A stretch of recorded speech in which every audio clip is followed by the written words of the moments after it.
to Justin Bieber. Because what the heck is going on with Justin Bieber?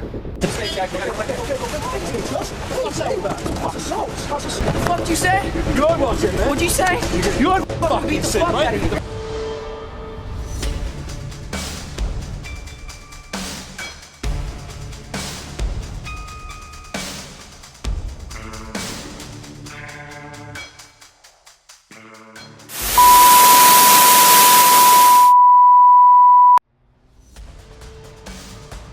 There's a very good chance the guy who once made an entire generation of preteens faint at concerts is now the same guy showing up in your feed looking completely unrecognizable. And somehow, both of those things are true about the same person. This is the story of Justin Bieber. How a kid with once-in-a-generation talent ended up here, and why almost none of it should actually surprise us. Bieber grew up in a genuinely unstable home in Canada. His father left when he was a baby. His mother struggled with addiction for years, and by his own account, she nearly didn't go through with the pregnancy at all. And yet somehow, this kid showed real musical talent almost immediately, playing drums with actual rhythm by age 3, then teaching himself piano, guitar, and singing without a single lesson. The real turning point came at 12, when his family couldn't make it to one of his performances, so he posted the footage on YouTube just so they could watch it. That clip picked up hundreds, then thousands of views, and that was enough to send him down a path of posting constantly. Eventually, a talent manager named Scooter Braun found him, got him in front of the singer Usher, and Bieber was signed almost immediately. Then came the song that changed everything, the one that was absolutely inescapable in 2010, and turned Bieber into the biggest teen idol since Michael Jackson, practically overnight. But right alongside that explosion of fame, there was a darker thread running underneath the whole thing from the very beginning. One of the clearest warning signs was how openly he was sexualized as a literal child, not in private, but on major talk shows and award ceremonies, by adult hosts and celebrities, on camera, treated as a joke. It was like a couple days later, Scooter hit me. He was like, yo, I hate to tell you this, but your penis is on the internet. I was like, what? And so then the first thing I saw was like the censored one, and it had like the black thing over it, and I'm like, oh my goodness. Like, I don't know what this is gonna look like, and then it wasn't as like bad as I thought it was gonna be. Yeah. On top of that, from the moment he became a star, his entire life stopped being his own. His look, his schedule, what he could say in public, all of it was managed down to the smallest detail. And at an age when he should have been in middle school, he was instead running a non-stop schedule of recording sessions, near-daily tour dates, and media appearances, to the point where there's footage of him literally collapsing from exhaustion. So naturally, the cracks started to show.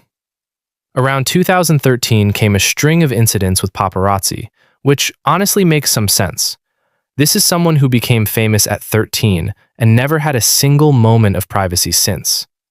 What started as him trying to ignore or smile through the constant harassment eventually turned into him snapping at and sometimes confronting photographers directly. What'd you say? What'd you say?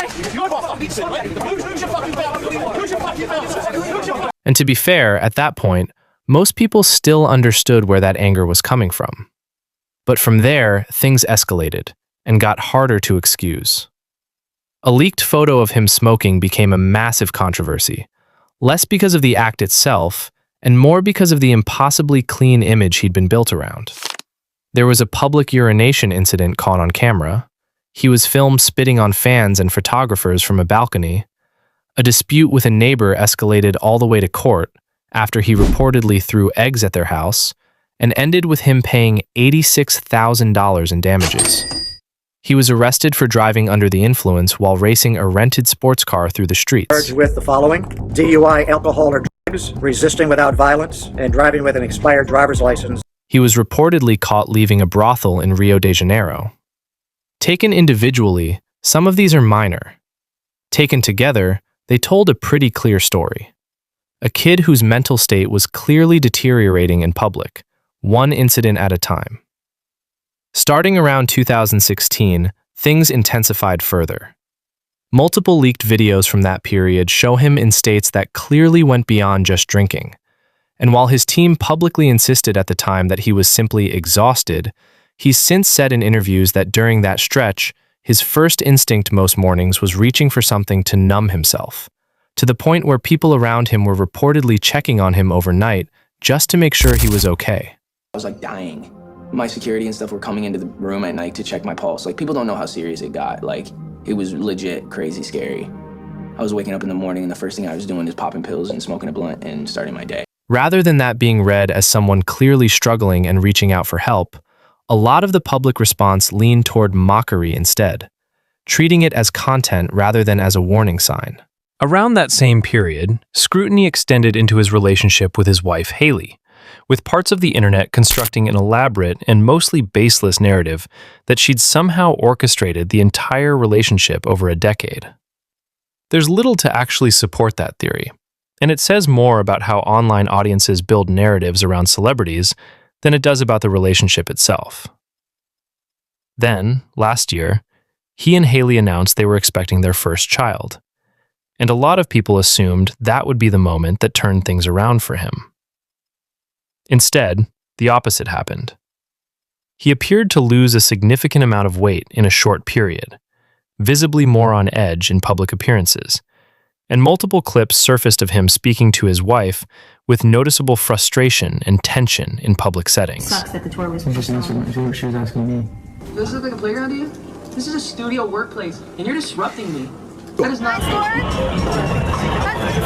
Baby, I wasn't trying! I beat you, accept it! His social media activity also shifted dramatically, going from someone who barely posted to someone posting constantly, often fairly erratic content, including several posts that seemed to reference his ex, Selena Gomez, following her own recent engagement. Watching all of this unfold, it's hard not to land on the same conclusion. 17, 18, 19,